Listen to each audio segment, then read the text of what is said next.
मेरा नाम निखिल है। मुझे श्रुति बहुत पसंद थी। मैं उसे मोहब्बत करता था। वो मेरे कॉलेज में पढ़ती थी। मैं तब से उसे जानता था।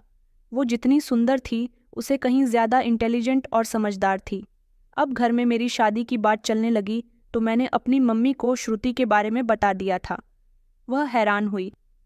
कुछ दिन खामोश रहीं, फिर कहने लगी कि बेटा, जैसा कि तुमने बताया है कि वह लड़की गरीब परिवार से बिलोंग करती है, तो तुम्हें वही लड़की क्यों पसंद आई?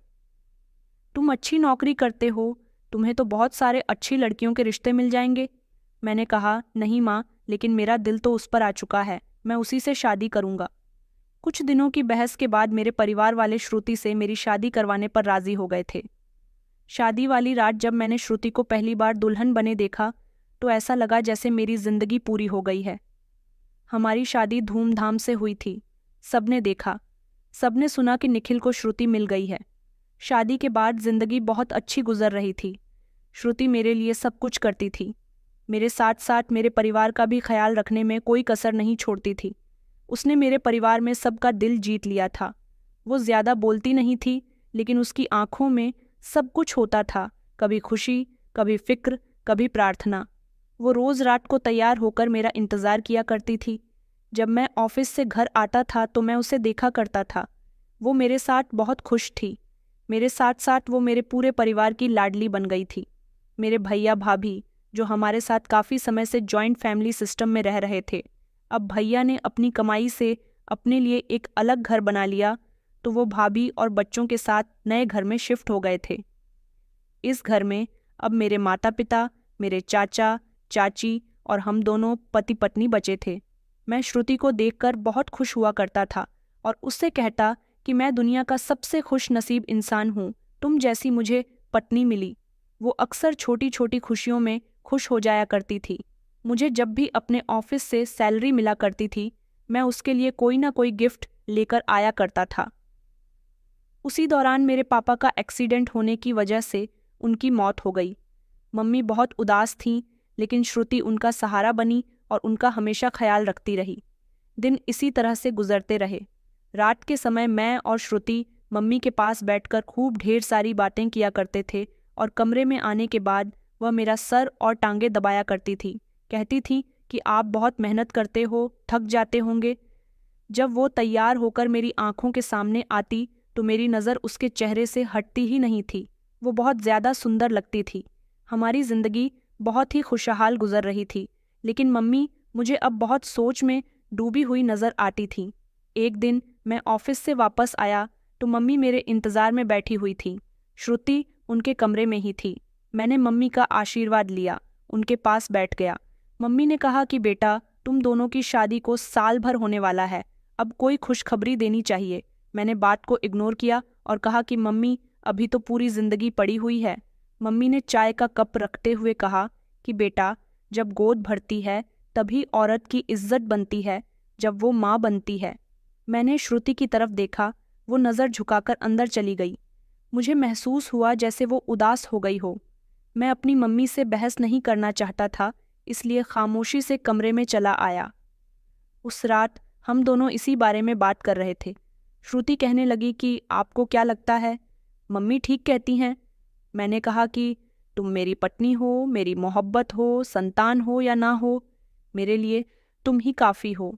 उसने मेरी तरफ देखा, फिर खामोश हो गई। लेकिन अगले कुछ दिनों तक मम्मी का दबाव बढ़ने लगा। वो कभी किसी डॉक्टर के बारे में बात करने लग जाती तो कभी किसी बाबा के बारे में, मगर मैं इन बातों पर यकीन नहीं रखता था।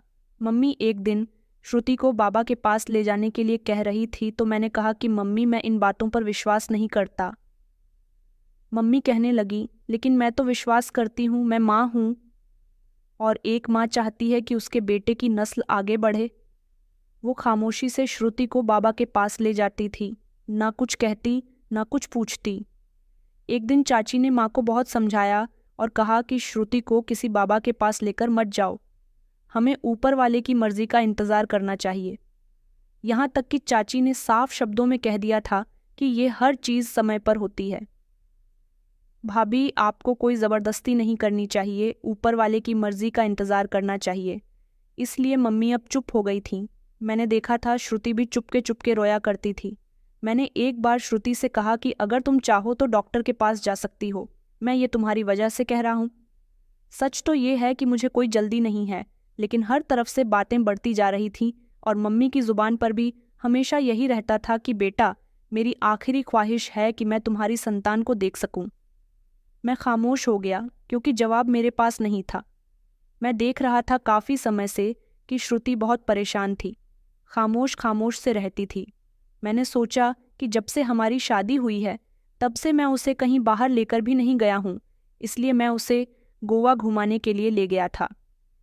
कुछ दिन के बाद जब हम वहाँ से वापस आए तो दिल का बोझ अभी भी वैसा का वैसा ही था।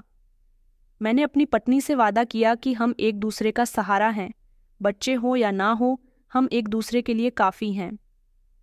वक्त गुजरता गया, हमने कुछ चेकअप भी करवाए, लेकिन रिपोर्ट्स नॉर्मल थीं। डॉक्टर ने कहा कि ऐसा होता है कि टाइम लग जाता है, आपको परेशान होने की ज़रूरत नहीं है। लेकिन टाइम है तो गुजरा जा रहा था और हमारे हाथ कुछ नहीं आ रहा था। अब हमारी शादी को 3 साल होने वाले थे। आसपास के लोगों की भी नज़र बदलने लगी थी। कुछ रिश्तेदारों ने भी बातों में नेगेटिव कमेंट्स शामिल कर दिए थे कि गुड न्यूज़ कब सुना रहे हो, गुड न्यूज़ कब दोगे। ये सब सुनकर श्रुति अंदर ही अंदर टूट रही थी। एक दिन उसने कहा कि अगर हम दोनों पेरेंट्स नहीं बने तो क्या होगा। मैंने कहा कि कुछ नहीं होगा, हम दोनों एक दूसरे के साथ जैसे अब खुश हैं, बाद में भी वैसे ही खुश रहेंगे। लेकिन मेरी मुस्कुराहट में यकीन कम और तसल्ली ज़्यादा होती थी। ये वो मुकाम था जहां मोहब्बत अपनी असली आजमाइश में दाखिल हो चुकी थी और मुझे अभी भी यही लगता था कि हम सब कुछ झेल लेंगे, लेकिन ज़िंदगी ने जो सोच रखा था वो हमें पता नहीं था। वक्त गुजरता गया और हमारी ज़िंदगी खामोशी में बदलने लगी थी। मैं सुबह ऑफिस चला जाता था, श्रुति घर के छोटे मोटे काम किया करती थी। कभी मम्मी तो कभी चाची के पास बैठकर अपना दिल हल्का कर लिया करती थी। संतान ना होने का दुहक कहीं ना कहीं बाकी था, लेकिन हमने जीने का तरीका अपना लिया था। एक दिन जब मैं ऑफिस से वापस आया तो मैंने देखा कि श्रुति का चेहरा काफ़ी बदला हुआ था। मैंने कहा, क्या हुआ है तुम्हें? उसने कहा कि कुछ नहीं, शायद मौसम के बदलने का असर है। अगले दिन जब मैं ऑफिस के लिए उठा तो मैंने देखा कि श्रुति ने नाश्ता नहीं बनाया था। वो कमरे में ब्लैंकेट ओढ़कर लेटी हुई थी। मैंने कहा कि क्या हुआ? उसने कहा कि मेरी तबीयत ठीक नहीं है, रात से बुखार और खांसी है। मैंने उसका माथा छुआ, वो तो सच में बहुत गर्म हो रही थी। मैं फ़ौरन उसे डॉक्टर के पास लेकर गया। डॉक्टर ने श्रुति का चेकअप किया और दवाई दे दी। कहा कि बुखार मामूली लग रहा है, दवाई से ठीक हो जाएगा, लेकिन अगर 3 दिन में तबीयत ठीक नहीं हुई तो कुछ टेस्ट करवाए जाएंगे। 3 दिन गुजर गए थे। श्रुति की तबीयत ठीक होने का नाम नहीं ले रही थी। उसके बुखार में और खांसी में कोई फर्क नहीं था। वो बार बार पानी पीती थी, खांसती थी, उसके लिए सांस लेना मुश्किल हो रहा था। मैंने उसे अस्पताल ले जाने का फैसला किया। वहां जाने के बाद उसके कुछ ब्लड टेस्ट हुए। एक दिन बाद रिपोर्ट्स आ गई। डॉक्टर ने मुझे कमरे में बुलाया और कहा कि मिस्टर निखिल, हमें आपसे कुछ इम्पॉर्टेंट बात करनी है, आपको सच्चाई सुनने के लिए तैयार होना चाहिए। मैं थोड़ा परेशान हो गया। मैंने कहा, क्या बात है? डॉक्टर ने बताया कि आपकी पत्नी को ब्लड कैंसर है। अचानक मेरे हाथ से फाइल गिर गई। ऐसा लगा जैसे सब कुछ बदल गया हो। मैंने कहा, ये आप क्या कह रहे हो? ज़रूर आपसे कोई गलती हुई है। डॉक्टर ने मुझे रिपोर्ट दिखाई और कहा कि इस समय आपकी पत्नी की कंडीशन इस बीमारी की तरफ इशारा कर रही है। आपको सावधानी बरतनी होगी और फ़ौरन इनके ट्रीटमेंट की तरफ बढ़ना होगा। मैं अस्पताल से बाहर निकला। सर्दी में भी मेरे पसीने छूट रहे थे। मैं पूरी तरह से खामोश हो चुका था। ये वो खबर थी जो इंसान को अंदर से तोड़ देती है। घर पहुंचा तो मेरी पत्नी बिस्तर पर लेटी हुई थी।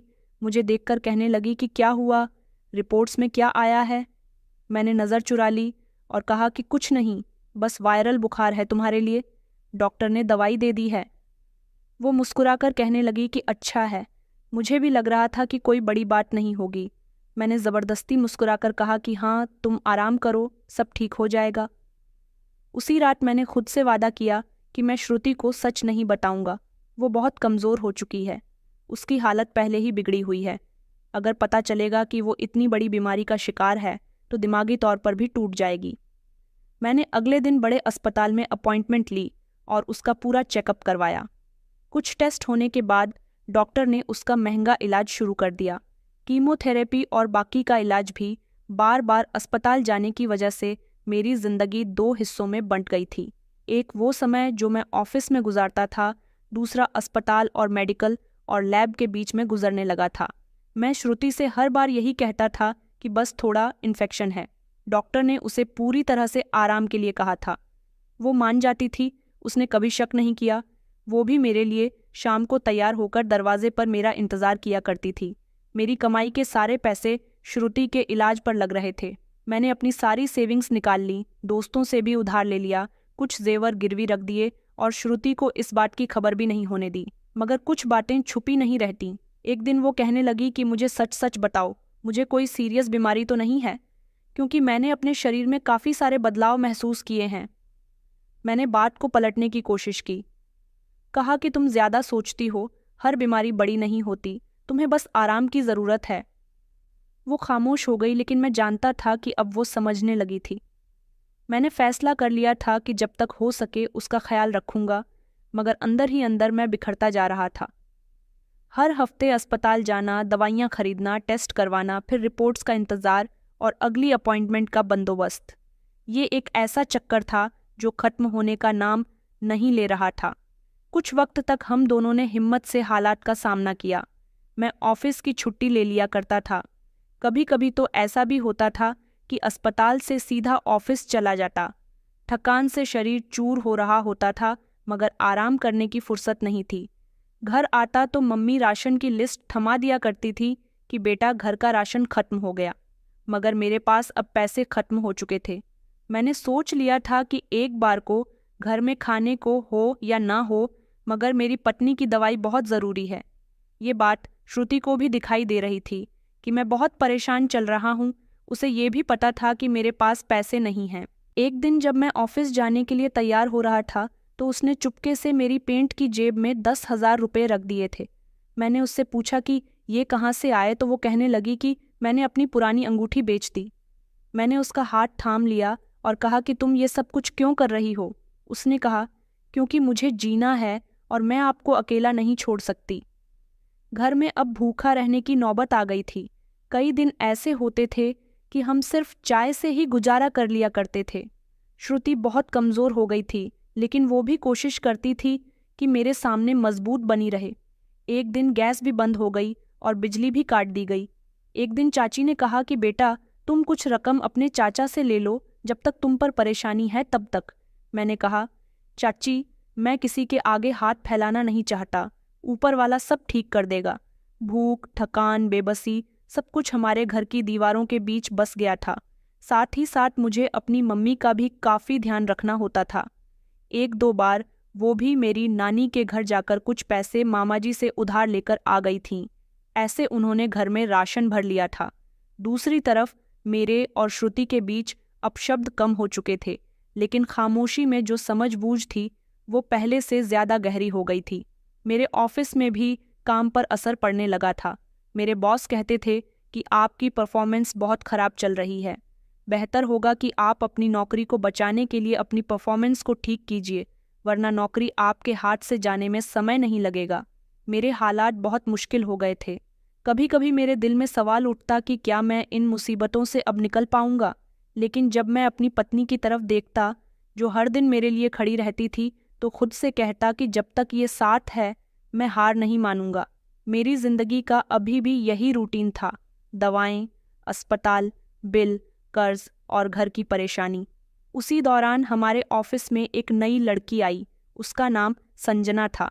वो हमारी कंपनी में एडमिन की जॉब पर भर्ती हुई थी, लेकिन पूरा ऑफिस जैसे उसकी मौजूदगी से जगमगा उठा था। वो बात करने में खुश मिजाज थी, सुंदर भी थी।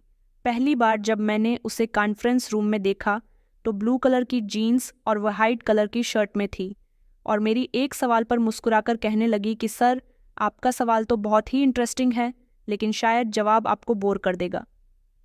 मैंने पहली बार कई दिनों के बाद खुद को हंसते हुए देखा था। उसका कॉन्फिडेंस, उसके बात करने का तरीका, सब कुछ बहुत अलग था। कुछ ही दिनों में वो मुझसे हमेशा काम के बारे में बात करती थी। फाइल लेने आती थी, कभी चाय पीने के लिए मेरे पास बैठ जाती।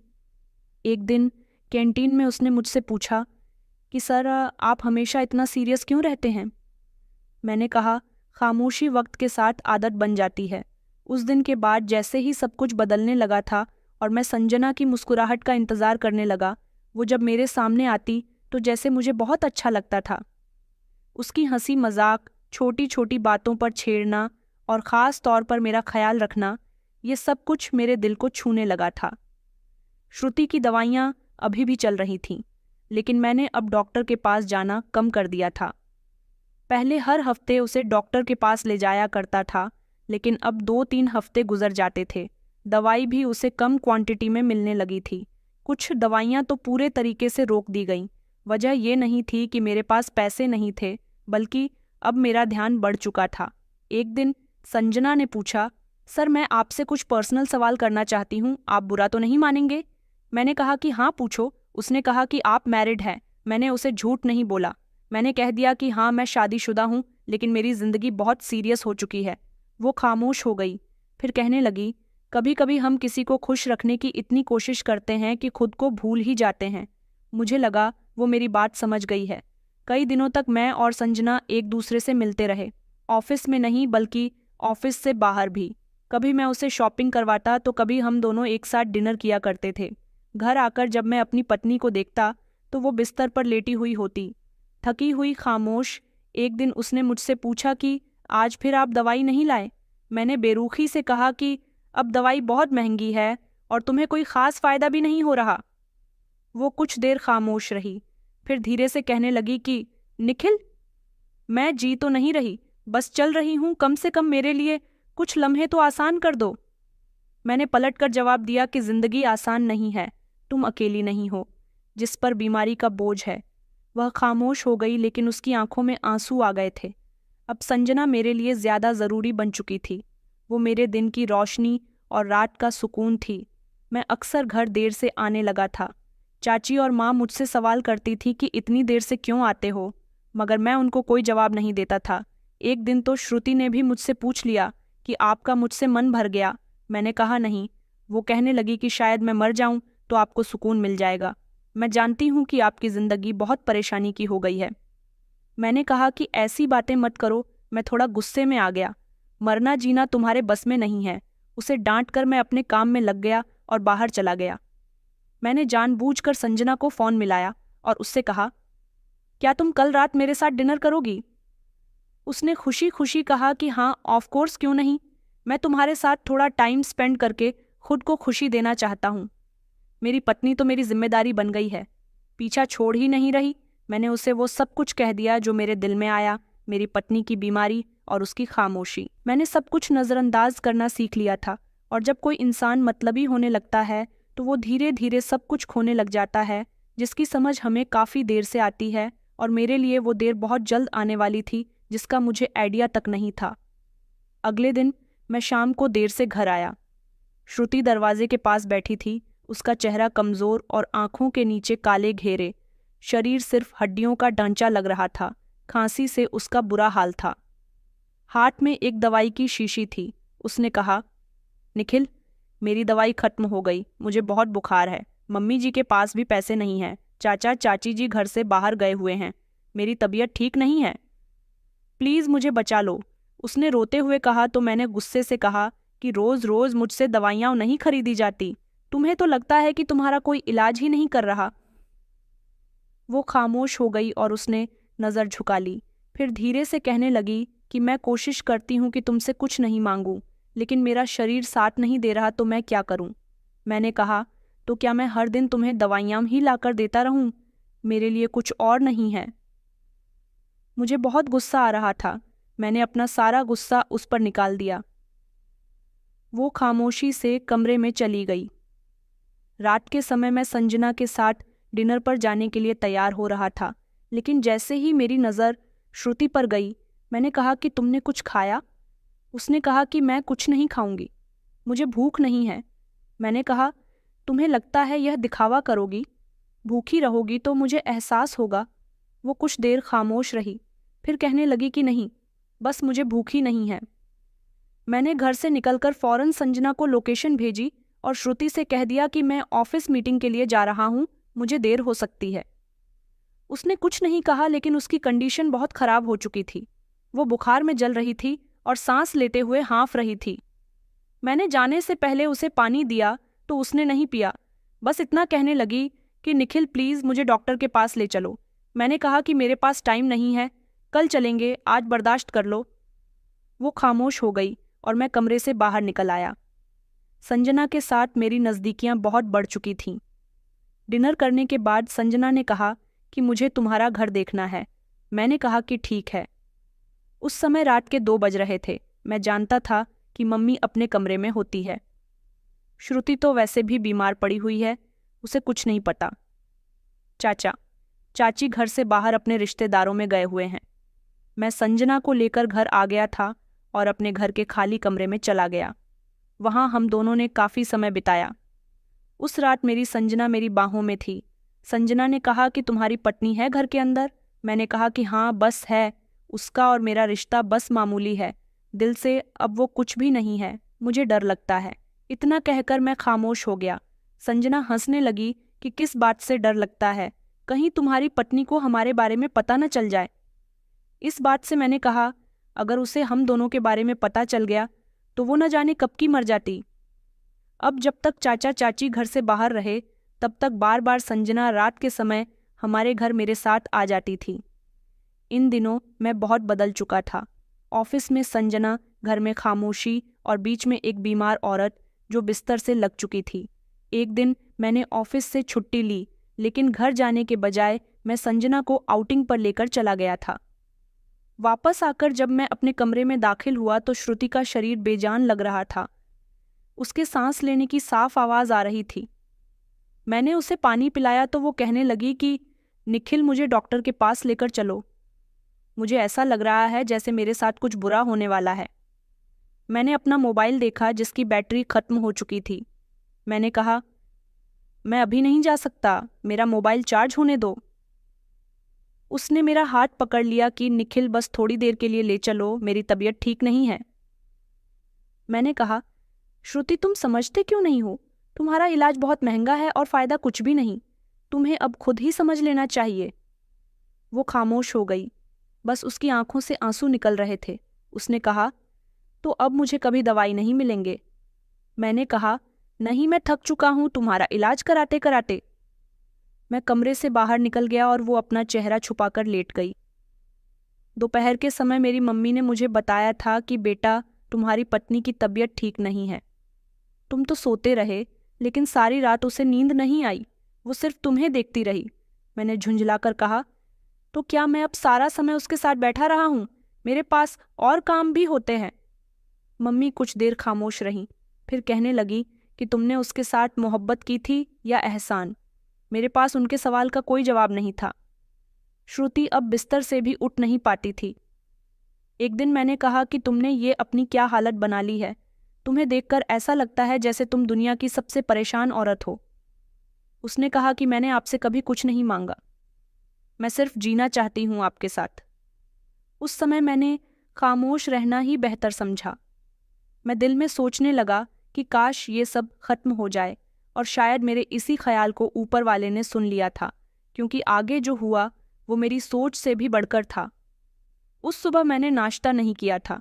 संजना ने रात को ही कह दिया था कि आज वो मुझे खास जगह ले जाएगी। शहर से थोड़ा बाहर मैं तैयार होकर निकला तो मम्मी दरवाजे के पास खड़ी थीं। कहने लगी कि बेटा, तुम्हारी पत्नी की तबीयत ठीक नहीं है और आज तो तुम्हारे ऑफिस की छुट्टी है। वो बेचारी रात भर सो नहीं सकी। तुम कहाँ जा रहे हो? मैंने जल्दी से जवाब दिया कि मैं वापसी पर आकर उसे देख लेता हूँ। मुझे एक बहुत ज़रूरी मीटिंग में जाना है। मम्मी ने कुछ कहना चाहा, मगर मैं जा चुका था। गाड़ी में बैठते ही संजना ने खुश होकर कहा कि आज तुम सिर्फ मेरे हो, कोई कॉल नहीं, कोई डिप्रेशन नहीं। आज सिर्फ हम दोनों एक दूसरे के लिए होने चाहिए।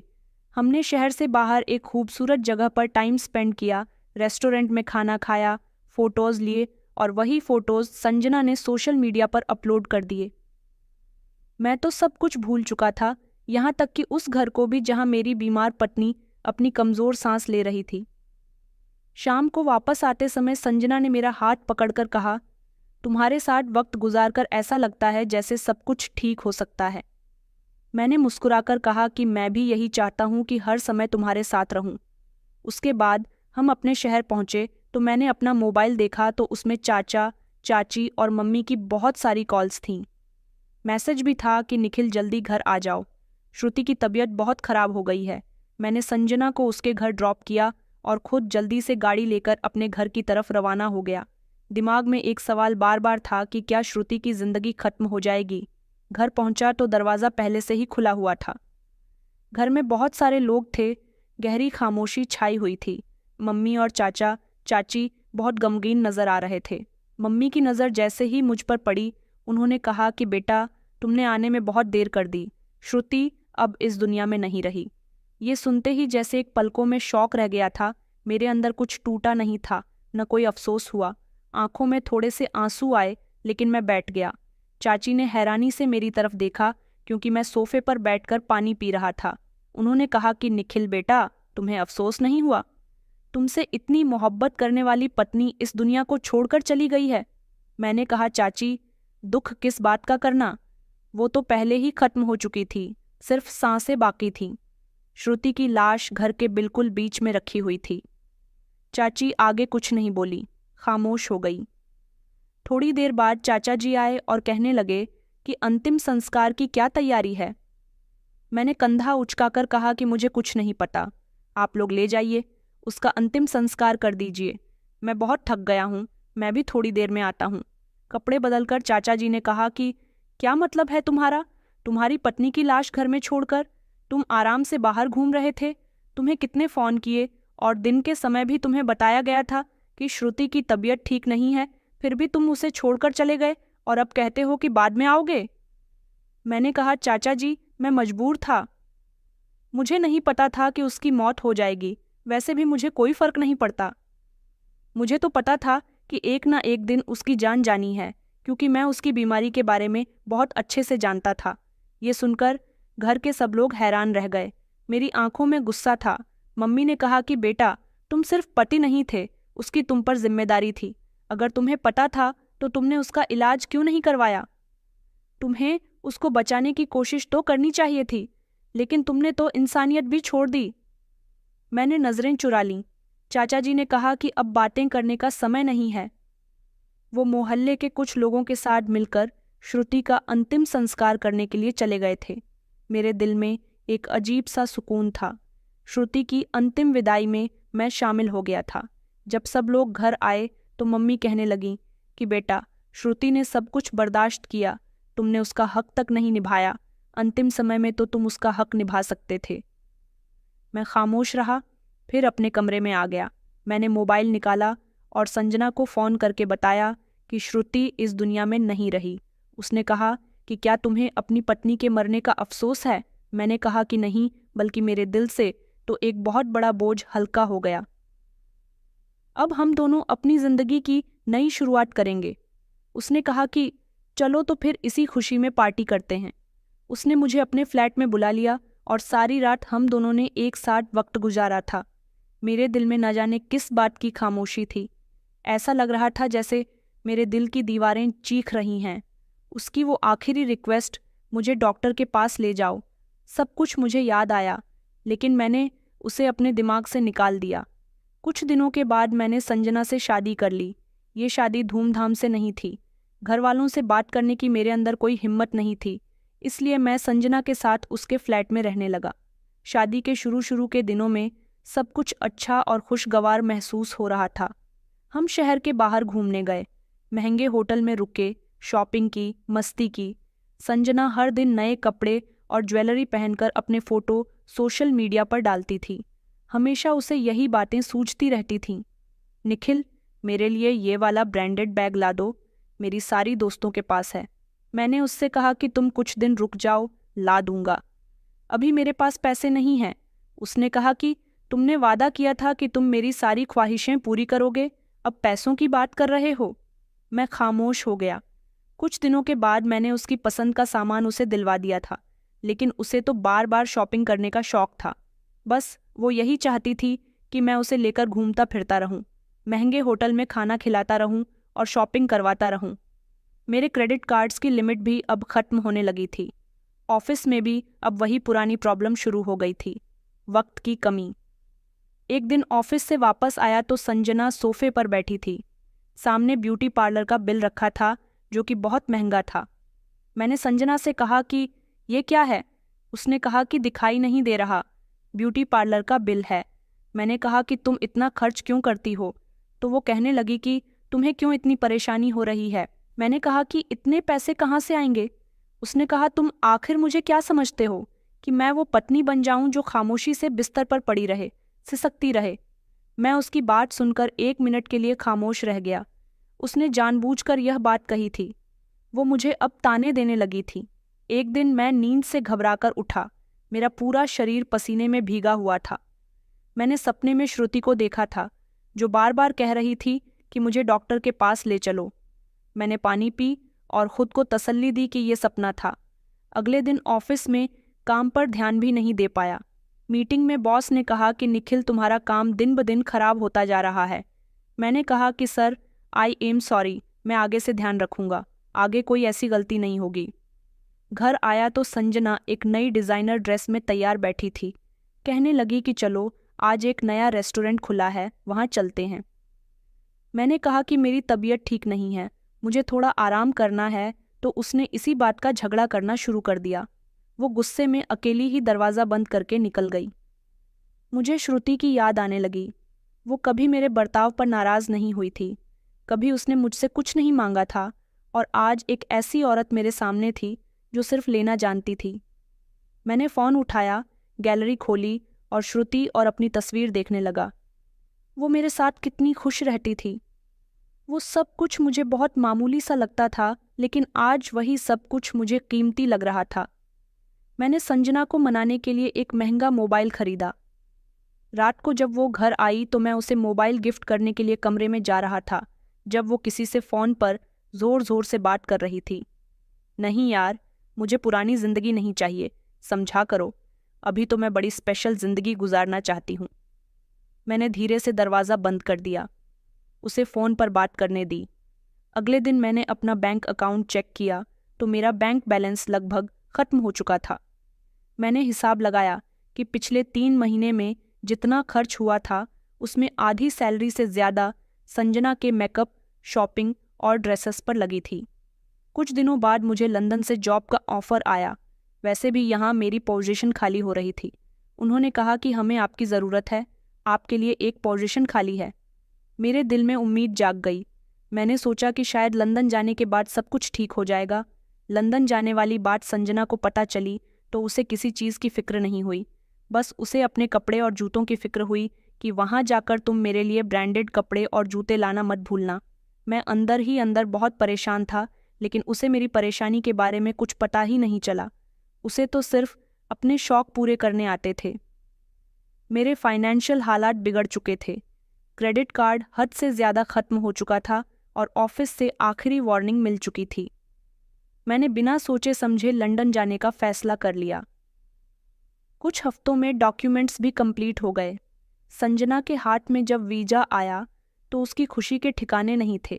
वो दिन रात नई जगह घूमने की और ब्रांडेड फैशन की बातें करती रहती थी। बस सोच रही थी कि लंदन पहुंचते ही पहले शॉपिंग कहाँ से शुरू करूंगी।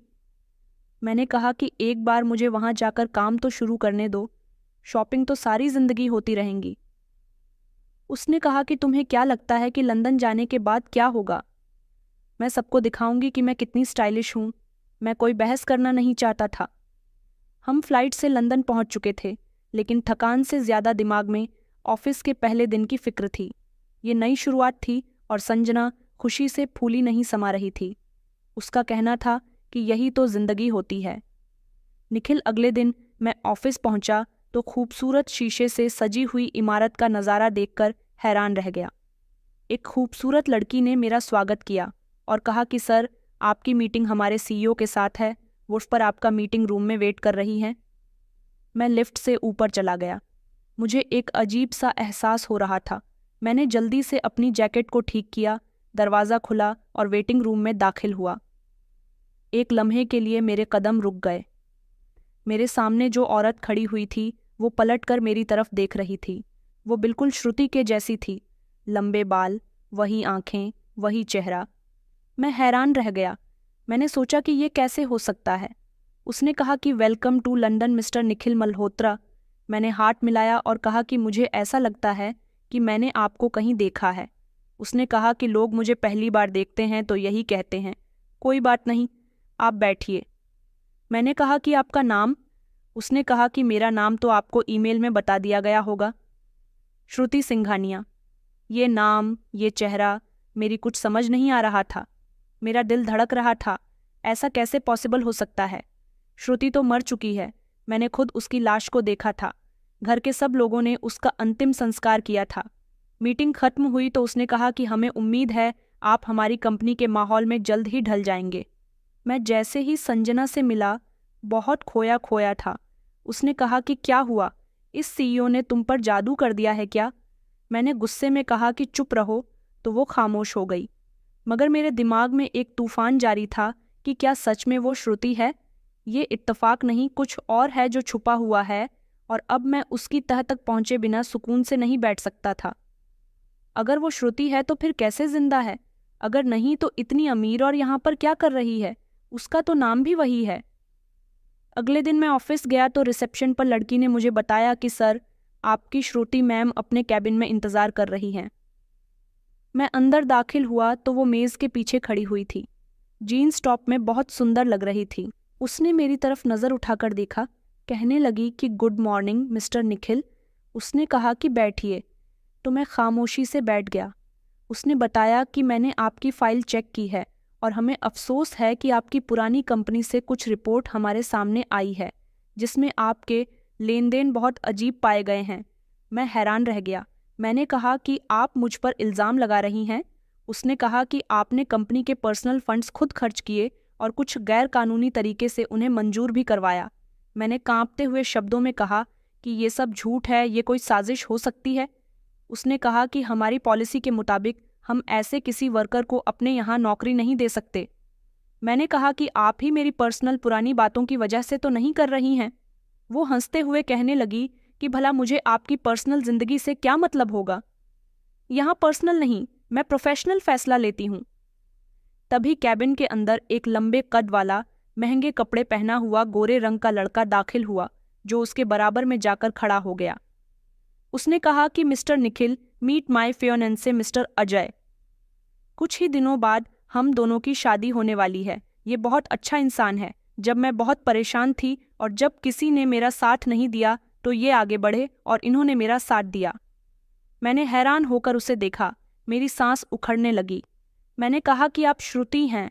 उसने एक लम्हे को अपनी आंखें बंद कर लीं और फिर एक ठंडी सांस लेकर कहने लगी कि मुझे नहीं पता तुम किसकी बात कर रहे हो, लेकिन यहाँ तुम्हारी कोई जगह नहीं है।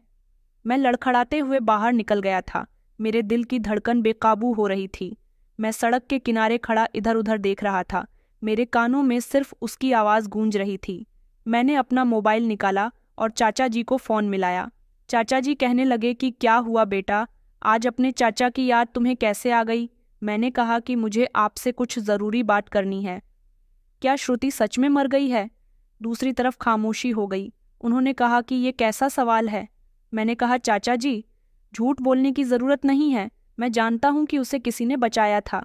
चाचा जी घबराने लगे। उन्होंने कहा, तुम इस बारे में क्यों पूछ रहे हो? तुम तो दूसरी शादी कर चुके हो, तुम्हें दूसरी लड़की मिल गई है। मैंने कहा, यहाँ लंदन में भी मुझे कोई मिला है जिसकी शक्ल आवाज़ बिल्कुल श्रुति के जैसी है। चाचा ने गहरी सांस ली, फिर धीरे से कहने लगे कि हाँ, वो जिंदा है। मेरे हाथ से फ़ोन छोड़ते छोड़ते बचा। उन्होंने कहा कि उस दिन वो मरी नहीं थी। हमें पता चल गया था कि तुम्हारे एक लड़की के साथ अफेयर चल रहा है। यही वजह है कि तुम अपनी पत्नी पर ध्यान नहीं दे पा रहे हो। तुम्हारी पत्नी की तबीयत उस दिन बहुत खराब थी, लेकिन जब हम उसे अस्पताल लेकर गए, इलाज के दौरान डॉक्टर ने बताया कि वो बच सकती है। ऐसा पॉसिबल है, लेकिन उसको प्रॉपर इलाज मिलना चाहिए, जो कि तुम तो नहीं कर रहे थे। इसलिए मैंने और तुम्हारी मम्मी ने फैसला किया कि वो तुम्हें बताएंगे कि श्रुति मर गई है, लेकिन हम उसका ख्याल रखेंगे, उसका इलाज करवाएंगे। तुम्हें लगा कि श्रुति मर गई और तुमने अपनी नई जिंदगी शुरू कर दी। तुम अपने परिवार को छोड़कर चले गए, मगर इस दौरान श्रुति बिल्कुल ठीक हो गई। शायद तुम श्रुति के परिवार के बारे में नहीं जानते कि श्रुति के भाई का लंदन में बहुत बड़ा बिजनेस था। वो भले ही अपने परिवार से अलग रह रहा था, लेकिन एक हादसे के दौरान लंदन में उसकी मौत हो गई। श्रुति के माता पिता इस सदमे में चल बसे तो श्रुति ने अपने भाई का बिजनेस संभालने का फैसला किया और इस तरह वो लंदन आ गई। और जिसके साथ वो शादी करने जा रही है वो उसके भाई का दोस्त है, जो कभी उसके भाई का बिजनेस पार्टनर हुआ करता था। उसने श्रुति का बहुत साथ दिया और श्रुति से शादी करना चाहता है। लेकिन क्या तुम जानना चाहते हो कि श्रुति बीमार तो थी ही, साथ ही साथ उसे जहर भी दिया गया था। जिस रात वह बीमार थी उस रात उससे मिलने के लिए संजना हमारे घर पर आई थी और उसने श्रुति को बताया था कि वो उसकी दोस्त है। जब तुम्हारी मम्मी उन दोनों के लिए चाय बनाकर लाई तो उसने श्रुति का ध्यान हटते ही श्रुति की चाय के कप में जहर की गोलियां मिला दी। मगर ऊपर वाले की कृपा से हमने वक्त पर श्रुति को बचा लिया और तुम्हारे सामने ही जाहिर किया कि वो मर गई है, क्योंकि तुम उसके साथ बहुत बुरा कर रहे थे। ये सुनकर मेरे पैरों तले से ज़मीन निकल गई। चाचा जी कहने लगे कि अब उसकी नई दुनिया है और तुमने खुद ही तो उसे उस दुनिया की तरफ धकेल दिया। इतना कहकर उन्होंने फ़ोन बंद कर दिया। लेकिन अब मैं श्रुति से माफ़ी मांगना चाहता था। मैं सब कुछ ठीक कर देना चाहता था। मैं जैसे ही फ्लैट पर आया तो संजना मुझ पर भड़कने लगी कि तुम सारा दिन कहाँ थे, तुमने मेरा फ़ोन क्यों नहीं उठाया। मैं उस पर चिल्लाया और मैंने कहा कि तुमने श्रुति को जहर दिया था। वो मेरे शब्द सुनकर शॉक्ड हो गई, फिर हंसकर कहने लगी कि नहीं, मैं ऐसा क्यों करूंगी। मैंने गुस्से में उसका गला पकड़ लिया और कहा कि सच बताओ, तुमने मेरे घर जाकर बातों ही बातों में श्रुति की चाय में जहर की गोलियां मिलाई थीं। बेवकूफ़ लड़की, वो मरी नहीं, तुमने उसका फ़ायदा कर दिया। वो जिंदा है और मेरी कंपनी की मालिक है। उसने चिल्लाकर कहा कि हाँ, मैंने उसे मारने की कोशिश की क्योंकि मैं तुम्हें पाना चाहती थी, मैं तुमसे मोहब्बत करती थी। मैंने कहा, जीस, मोहब्बत की बुनियाद पर तुमने ये सब किया। वो अब तुम्हारे साथ नहीं है और मेरे पास सब कुछ बचा नहीं है। मैंने एक तो उसके मुंह पर थप्पड़ मारा और दूसरा मुझे उस पर गुस्सा आ रहा था कि उसे इतनी चालाकी करने की क्या ज़रूरत थी। मैं गुस्से से अपने कमरे में चला गया। मैं बहुत शर्मिंदा हो रहा था, मगर मैं एक आखिरी बार श्रुति से बात करना चाहता था। अगले दिन मैं उसके कैबिन में गया।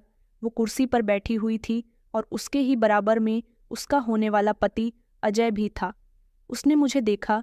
उसकी आंखों में हैरानी नहीं आई थी। वो जानती थी कि मैं आऊँगा। उसने कहा कि बैठ जाइए, तो मैं बैठ गया। मैंने कहा कि मैं जानता हूँ कि तुम जिंदा हो, मैं तुमसे माफ़ी मांगने के लिए आया हूँ। मैंने तुम्हारे साथ जो भी किया, शायद उसकी सज़ा बहुत बड़ी है। मैंने तुम्हें बीमारी के समय में अकेला छोड़ दिया था। वो कुछ नहीं बोली। मैंने कहा कि मुझे पता है कि तुम कैसे बची, कैसे वापस जिंदगी में आई और कैसे आज तुम इस मुकाम तक पहुंची हो। मैं शर्मिंदा हूँ। उसने कहा, तुम्हें क्या लगता है कि मैं तुम्हें माफ़ कर दूंगी? तुमने अपनी ज़िंदगी से खुद सब कुछ निकाल दिया है। निखिल, याद है जब मैं तुमसे दवाई मांगती थी, तुम कहते थे कि मरने वाली हो। मैंने नज़र झुका ली। उसने कहा कि तुम्हें पता है मैं क्यों बच गई? क्योंकि मैंने हार नहीं मानी, क्योंकि मेरे साथ तुम्हारा परिवार था। अपने भाई की मौत के सदमे से मैं बहुत टूट गई थी। फिर मैंने सोचा कि सारी ज़िंदगी मैंने किसी से कोई शिकायत नहीं की, किसी से कुछ नहीं मांगा, तो फिर अब जो मेरे भाई का है उस पर मुझे हक जताना चाहिए। तुम्हारे घर वालों ने मुझे इंसान समझा, बोझ नहीं, और तुमने बिल्कुल ही मुझे अपनी ज़िंदगी से निकाल दिया था। मैं उस दिन मरी थी जब मुझे पता चला कि तुम किसी और को पसंद करने लगे हो और तुम्हारा मुझसे दिल भर गया। मैंने सारी ज़िंदगी तुमसे मोहब्बत की, कभी तुम्हारी मोहब्बत में कमी नहीं छोड़ी। लेकिन तुम तो बदल गए निखिल। वो धीरे से मेरे करीब आई और कहने लगी कि तुम कभी खुश नहीं रहोगे, मोहब्बत तुम्हें तरसाएगी और तुम पल पल मरोगे। मैंने कहा कि तुम मुझे बद्दुआ दे रही हो। वो हंसते हुए कहने लगी कि मेरा दिल तो अंतिम संस्कार के समय चिता की आग में जल गया। मैं उठकर दरवाजे की तरफ बढ़ा। मुड़कर मैंने उसकी तरफ देखा और कहा कि तुम खुश हो? उसने कहा कि हाँ, क्योंकि मुझे तुमसे भी बेहतर कोई मिल गया, जैसे तुम्हें मुझसे बेहतर कोई मिल गया था। मैं अजय के साथ अपनी नई जिंदगी शुरू करने वाली हूँ। उसकी बात सुनकर मेरा दिल जैसे ही एक लम्हे को बैठ गया था। मैं वापस अपने फ्लैट में आया। जैसे ही मेरी नज़र टेबल पर गई तो देखा कि वहाँ डिवोर्स के पेपर्स रखे हुए थे। संजना उन पर साइन करके अपना सामान लेकर वहाँ से जा चुकी थी और साथ ही साथ मेरा भी सब कुछ ले गई थी, पैसा, यहाँ तक कि मेरा नाम भी। मैं अब एक मामूली सा इंसान बन गया था और ये इंसान इस अनजान शहर में दर दर की ठोकरें खा रहा था। मेरी जेब में थोड़े ही पैसे पड़े हुए थे, मगर मेरी तबीयत एक दिन बहुत खराब हो गई तो वो पैसे भी खर्च हो गए। मैं फ़ौरन ही डॉक्टर के पास गया तो डॉक्टर ने बताया कि आपके कुछ टेस्ट हुए हैं जिससे पता चला कि आप कभी पिता नहीं बन सकते। ये खबर सुनकर मेरे पैरों तले से ज़मीन निकल गई। अब मुझे समझ आया था कि श्रुति बीमार थी, फिर भी माँ बनने की हिम्मत रखती थी, लेकिन मैं ही उसे माँ बनाने के काबिल नहीं था। मेरी जिंदगी पूरी तरह से उजड़ चुकी थी।